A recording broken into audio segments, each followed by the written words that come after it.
I'm Danielle Mullins. I run the University of Maryland Patients Program, which is a program that's designed to partner with the community to learn differently, to do research differently, and to share what we've learned so that people can make healthy decisions to improve the quality of their life.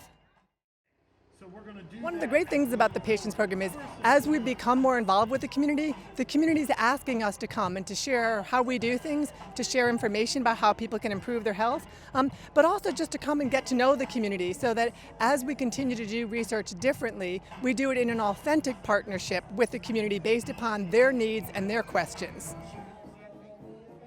One thing that's true about all people is we need to meet people where they are. The reason that we're out in the neighborhood today is that we want to meet patients and people where they live, where they work, where they worship.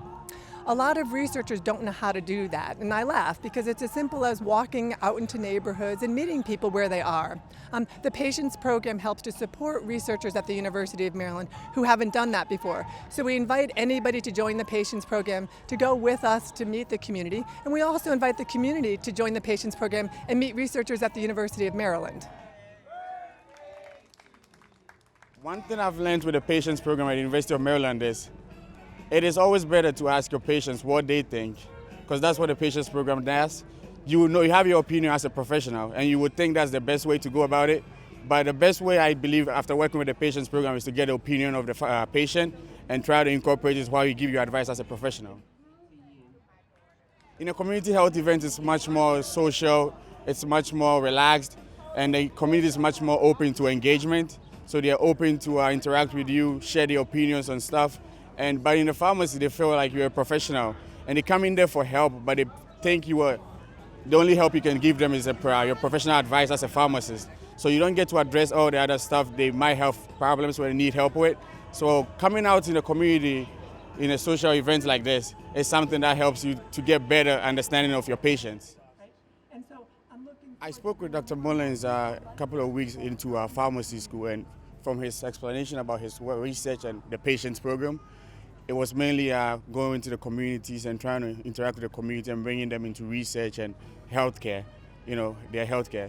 And that was something that intrigued me because that's something I want to do later in the future back home in Ghana, helping the community, establishing a pharmacy back home.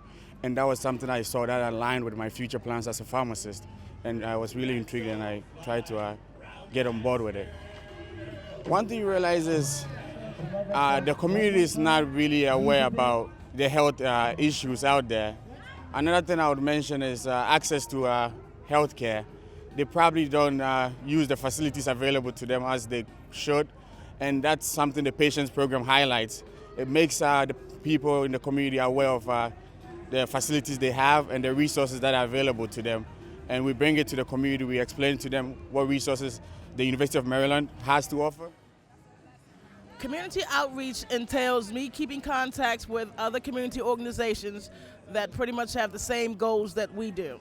I've been doing community outreach for approximately 20 years in a volunteer organization called Mind, Heart, and Body. Usually with other organizations, they may have an assortment of other issues that they're trying to hit, or they may be focusing on one illness or disease in particular. Our program is focusing on 5. Hypertension, diabetes, cancer, HIV/AIDS, and mental illness. As far as researchers are concerned, I think the best thing or the most novel approach that they can take is to be patient, to also listen to what the community is saying to them. As far as the community, they need to become more involved in their in advocating for their health.